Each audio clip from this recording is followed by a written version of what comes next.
Om Ajnanatimirandhasya Jnananjanashalakaya Chakshurunmilitam Yena Tasmai Shri Gurave Namaha.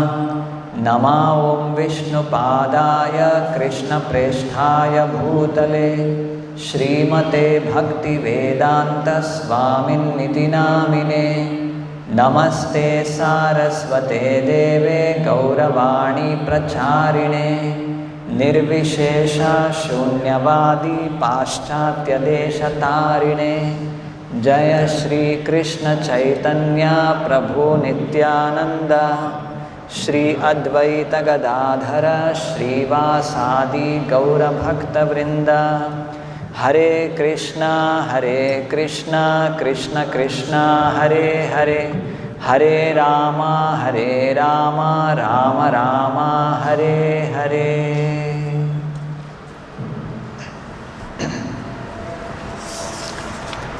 So here we are seeing the descriptions of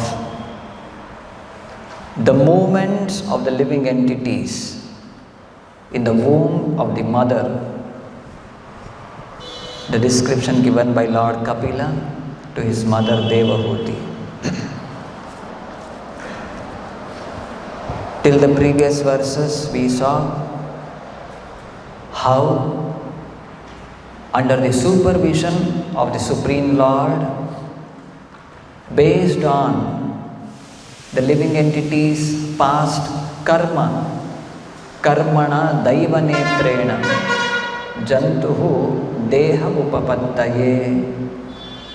Every living entity, based on its previous karma, gets a particular type of body. Striyo pravishtaha udaram punsaha retaha kanashrayaha. So the living entity, such kind of like say the mother, it is placed into and a certain type of body develops and it takes a body and comes out. So in that condition, in the womb of the mother, the various kinds of difficulties, pains which the living entity undergoes are being described in this portion. So continuing with that, we see in today's verse, Kadu, Tikshna, Ushna, Lavana, Ruksha, Amla, Adibhir, Ulbanaihi. There are 6 kinds of tastes. There is Madhura Rasa, sweet taste, Amla, sour, and there is Kashaya, astringent, then there is bitter, Katu or Tikta, they say, and Tikshna, very pungent. Such varieties of tastes are there. When a mother eats food items in which any of these things, especially sour, bitter, pungent tastes, are predominant,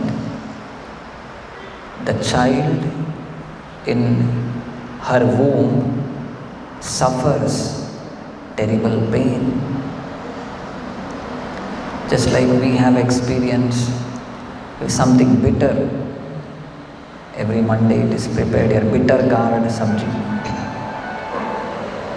So it's not so easy to eat that. That's why a lot of other aloo, masala, everything is mixed with that, and little quantity we can take. What if one full bowl of such whatever bitter gourd is given to us? We feel intolerable. Now, the child in the womb of the mother, it doesn't have to make, like say, opportunity to make a choice. Whatever comes, it has to undergo, take it, accept it.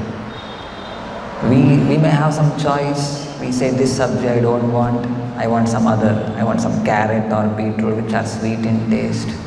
But this option is not there for the child in the womb of the mother.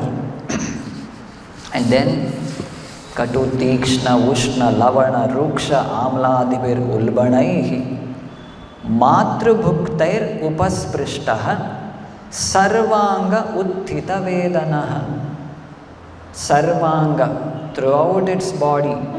Uttita. Uttita means Sarvanga Uttita, arisen.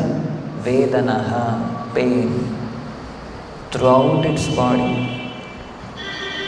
So here we are discussing how some taste, just it touches our tongue, we find it intolerable. Some chili paste is there, we take that and lick it up. We find it intolerable, very hot. What if the same chili paste is smeared throughout the body? Highly intolerable. Now, the child in the womb of the mother, so the nourishment, it's not like from the mouth. Food or the nourishment is given from the umbilical cord connected to the navel, and like a completely different kind of a setup is there. So whatever such pungent foods the mother eats, sarvanga uttita vedanaha, throughout its body different kinds of painful, terrible conditions the child has to suffer. Like that salty condition, like we find when we go to beaches, people, they take bath in the sea water which is too salty. After coming out, we find a lot of facilities are there to take fresh water bath. People, after whatever they're playing in the beach, everything, they go there, pay some money and take again bath in some fresh water, and then they dress themselves up. What if such facility is not there, and for a person who is not accustomed to take bath in sea water, all that dry salt throughout the body, sticky condition, it's very difficult, unbearable sometimes it becomes. So this is how these different tastes, Katu, Ushna, Amla, Lavana means salt, throughout the body, all of these terrible conditions gives unbearable pain to the living entity inside the womb of the mother.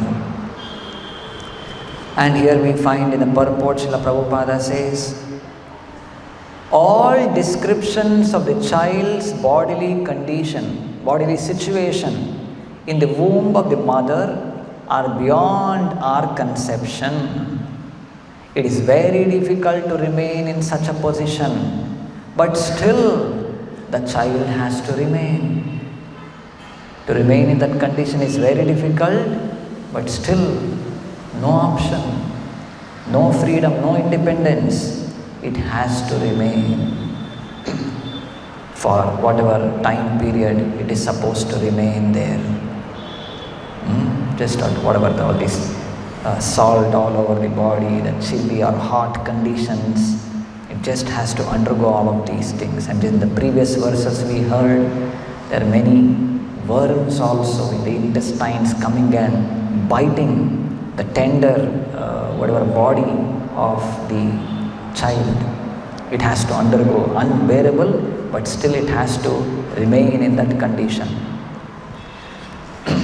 Long ago I had read in some place, in one book, the kind of tortures given to the war criminals. Like a war takes place and the enemy side soldiers are captured and they are being given terrible kind of whatever different painful conditions they are made to undergo.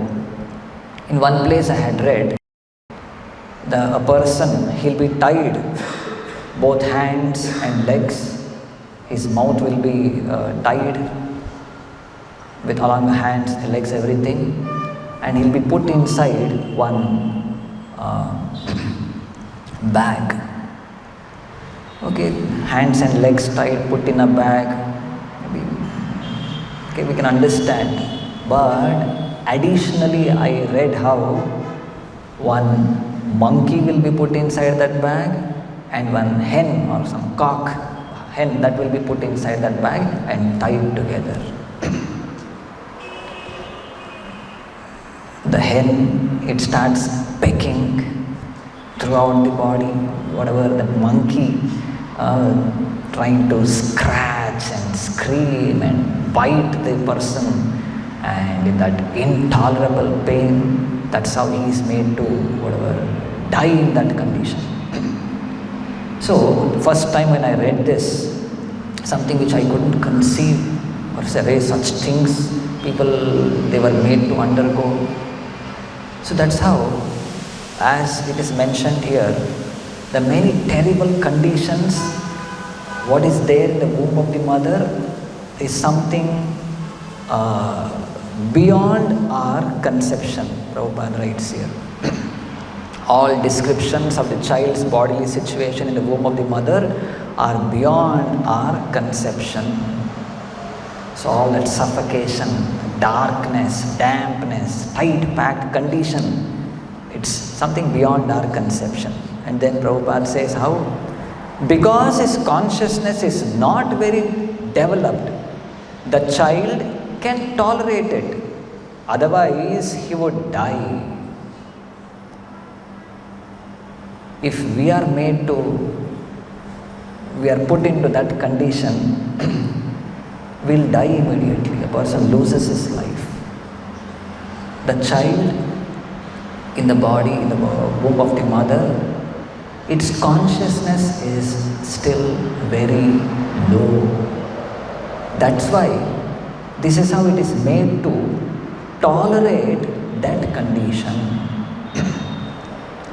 Here we can remember the example given by Srila Prabhupada. In I think many places, Prabhupada has given this, tells the story of his own daughter, Prabhupada's eldest daughter. When she was a small girl, she had developed some boil on her hands. So she was being taken to a doctor. The doctor examined that and he told that, okay, one simple, we have to operate on it. And the doctor took his scissors, knife, everything, and he started. So the daughter's father, Prabhupada, he asked the daughter, some anesthetic, something should be given, otherwise she it becomes intolerable, she starts crying and screaming, small child. It seems the doctor says, no, children, they don't require that. And he continued that. And that small girl child, some sound she is making, something she is tolerating, and it's over, it's done. And in that place, how Prabhupada writes, small children, their consciousness is low. That's why they are able to, that pain, they were able to tolerate it. But the same thing, if it was done for an elderly person with developed consciousness, he wouldn't have, bore that painful condition. So here we need to understand this principle, how the consciousness, more the consciousness, the perception of pain and pleasure will be more. Lower the consciousness level, the perception of pain and pleasure will be low. The small child, whatever, some boil is there, some operation is done directly, the perception of that pain is low because the consciousness is low. Now, if we, another thing I remember, This was maybe some 10 years ago. On one Sunday, some congregation devotees, they came and told me, Prabhuji, when we got down from the bus, earlier, even before this, whatever, this 8-lane, this was made, during that time when they started working on this road, we had one bus shelter just opposite to this temple door. There was one small bus shelter. It was almost abandoned. No one was using that. Fully dirty, lot of plants and many things were grown, and that was the way it was. And one devotee came and told me they saw one person lying unconscious there with all insects and many things around him, mosquitoes or whatever, flies and all. And they told maybe he would have passed away also. So I told him, no, then at least go call the police or something, take care or do something. Again they went around and they started looking. By then already one ambulance had come, and some few people, they just took him and put him in the vehicle, and they took him away. So they came and again explained to me, this is what happened. And they started explaining how the people who had come to take that person, already he had lost his life, he was dead, and the people who had come to take him, they were all nicely drunk. So I asked him, why such people, they are all already drunk and they are brought to take care of all of these things. I was surprised to hear that. No, Prabhuji, this is how people, such kind of people, who handle the dead bodies and all, a normal person, they cannot handle it properly. They'll be drunk. In that condition only they can take care of such things. People who work in mortuaries and all, they'll be fully drunk and they'll go ahead with their work in that intoxicated condition. Otherwise a normal person, especially handling those dead bodies, and the person has passed away, passing his urine and stool and to touch and all of those things will be terrible. A normal person will find it very difficult. So I was just trying to extrapolate this to how the modern civilization is maintaining the people around. We find in some big companies, and everywhere, go to big companies or go to some factories, industries where many workers are there. Terrible kind of working conditions are there. People are made to work hard, morning till night, and also night shifts. So many things are there.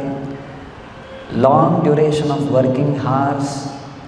It's almost unbearable, intolerable, but still they are made to work. They continue their work. How few of the things what are promised to them, maybe in the weekends or whatever, they are given sufficient facility for drinking and getting themselves intoxicated. Such facilities are created. Work hard, morning till night, whole day, long working hours in some terrible conditions, and a person, he is being promised some facility for intoxication to forget all that terrible, painful condition. So this is how the entire civilization is organized.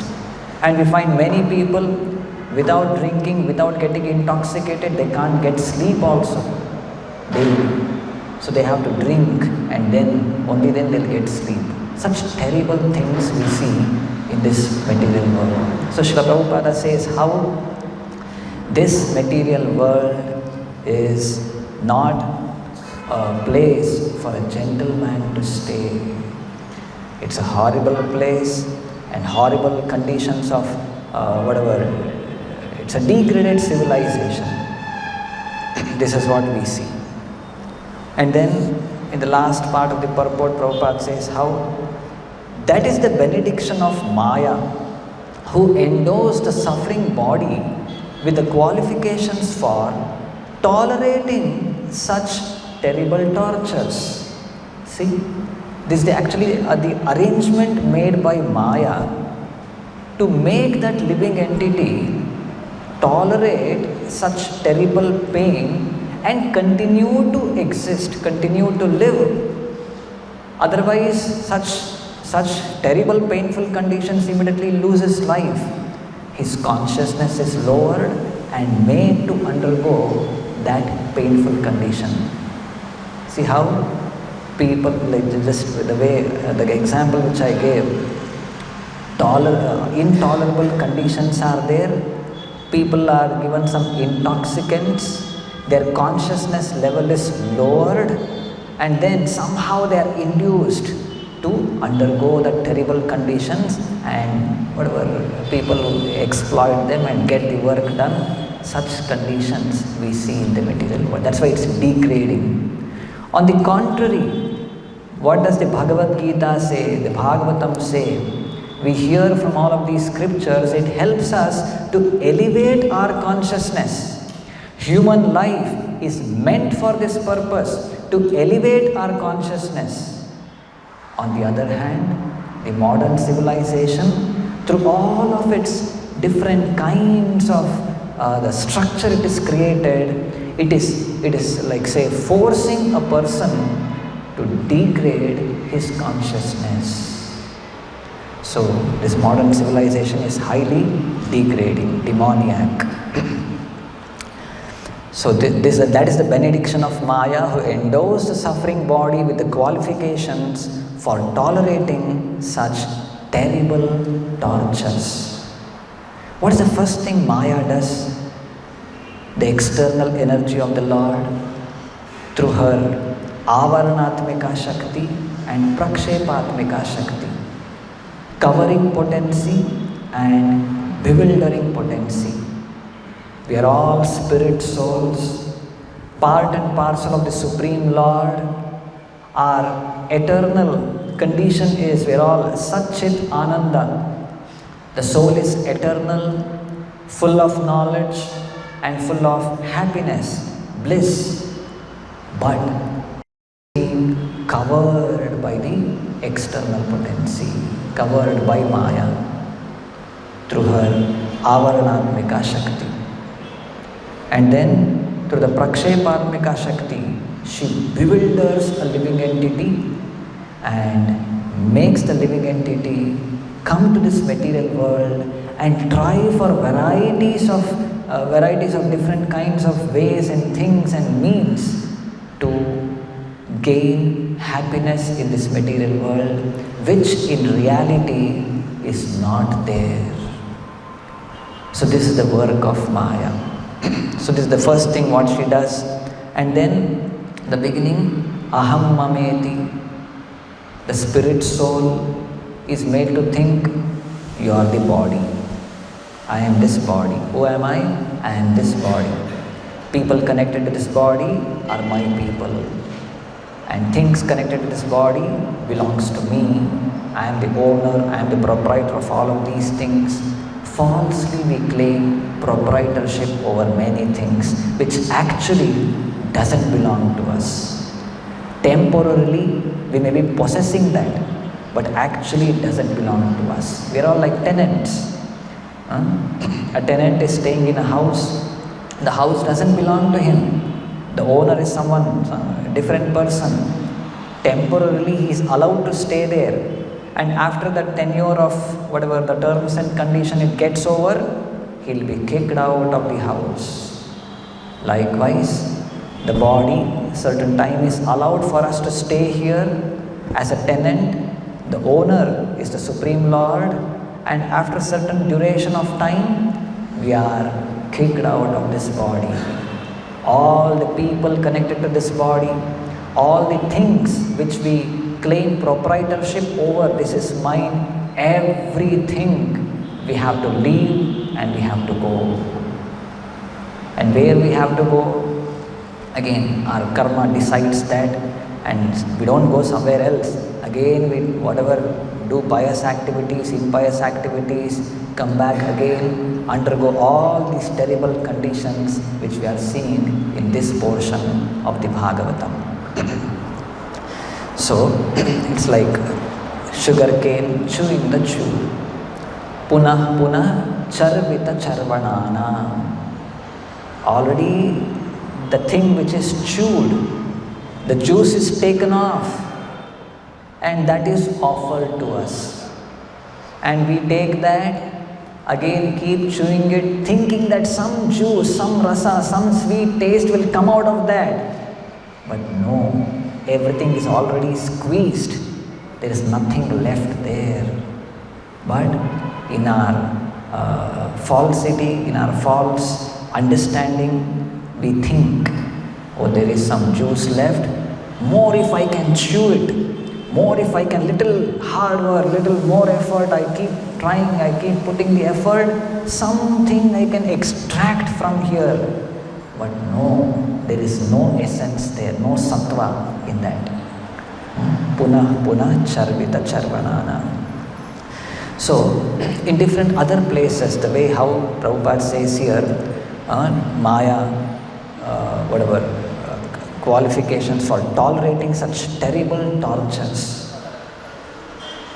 The ultimate torture, the ultimate pain, or the beginning of all kinds of pain originated from our forgetfulness of the Supreme Lord, our connection with Him.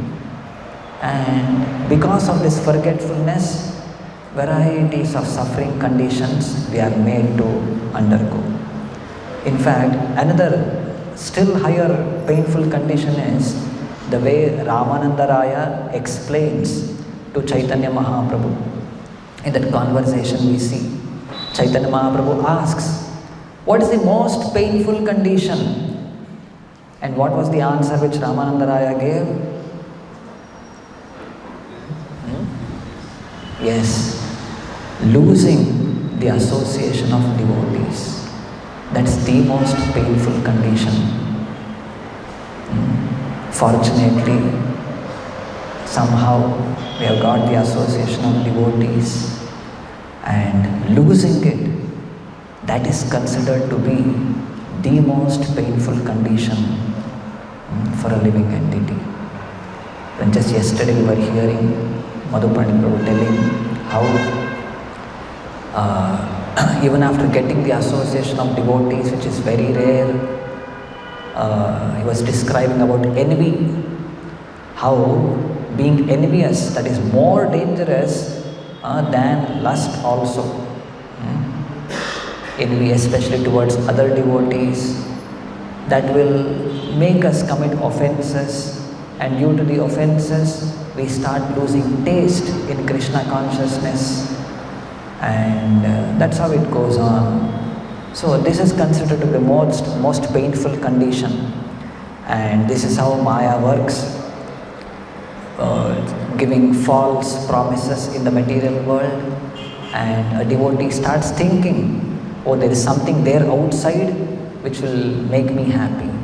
So here these things are something terrible. So this is how he is put into illusion. The way Srila Prabhupada gives an example of how in the Western countries there was some big advertisements done for, like say, some cigarettes. You smoke like this and you will be cool, something. The cigarette's name is cool. How foolish. There is fire on one side and he is smoking that, and he is thinking, oh, this will make me cool. This is how he'll be put under whatever the illusory conditions and made to undergo all kinds of terrible things. He is forced to commit sinful activities and made to undergo the punishments which are due for it, and we are just put into such kind of a ocean.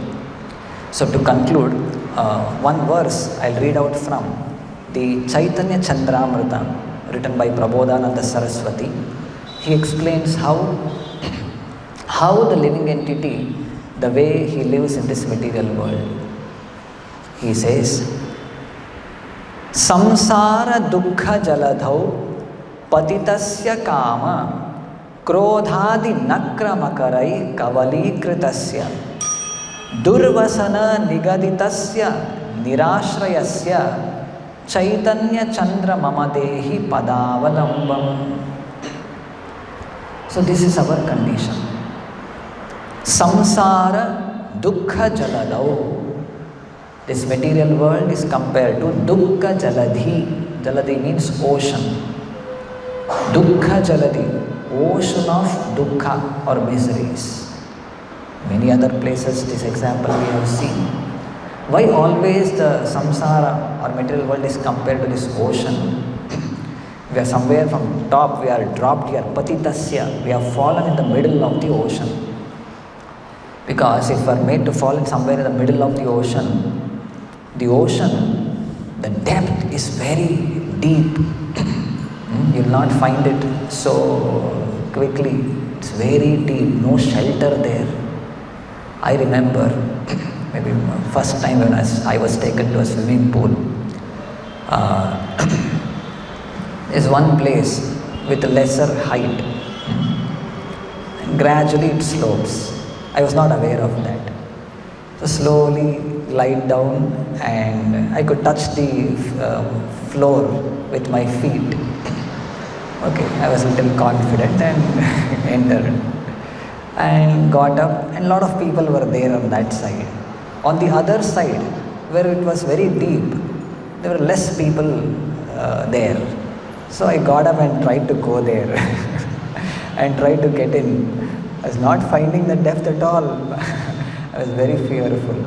So likewise, imagine you are put in the ocean in the middle, and the depth is like so deep, you will not find shelter. And if at all you are expert swimmer, you want to swim back to the shore, again it's not so easy. Vast ocean, hundreds and thousands of miles, expansive. Somewhere in the middle we are put. Through our own bodily strength, we swim and come and reach the shore. No, it is almost impractical. And on top of that, samsara dukkha jaladau patitasya kama krodhadi nakramakarai. There are many ferocious living entities in the ocean. Nakra means crocodiles. Makara, different kinds of sharks. All these animals, they come and try to eat us away. Kavalīkritasya, our entire body becomes a lump of flesh, a lump of eatables for all those animals in the ocean. And which are these animals? Kama krodhadi, lust, anger, greed, enviousness. All of these things are the different animals there in the ocean which comes and attacks us. Kavalīkritasya, they tear away flesh from our body and give terrible, intolerable pain to us. Durvasana nigaditasya nirashrayasya. So there is no shelter there, and it's almost impossible to cross over and come to the shore through our own personal efforts. So this is our condition in this material world. So the only shelter is Chaitanya Chandra Mamadehi Padavalambam. So it's a prayer to Lord Chaitanya Deva to offer shelter at his lotus feet. Apart from the lotus feet of the Lord, there is no other shelter for a living entity. Through our own effort, we try something. No, it's not so easy to come out. So same thing, we are seeing the description here of a child in the womb of the mother. Terrible, painful condition, very difficult. Somehow by Maya, through different kinds of arrangement, by reducing his consciousness or whatever different things, and somehow is made to undergo that terrible pain. And even after coming, of course, that he prays to the Lord in that terrible condition. We'll be seeing that portion in the future verses. And somehow, even after coming out, he doesn't realize, he becomes whatever victim under the clutches of Maya and continues his existence in the cycle of birth and death. So the only way to come out of that is taking shelter of the lotus feet of the Lord. I'll read the translation. O Chaitanya Chandra, I have fallen into an ocean of misery where I have been made a mouthful for the crocodiles and sharks of lust, anger, and so forth. Kindly give this destitute person, chained to wicked desires, the shelter of your lotus feet. Granth Srimad Bhagavatam ki, Srila Prabhupada ki,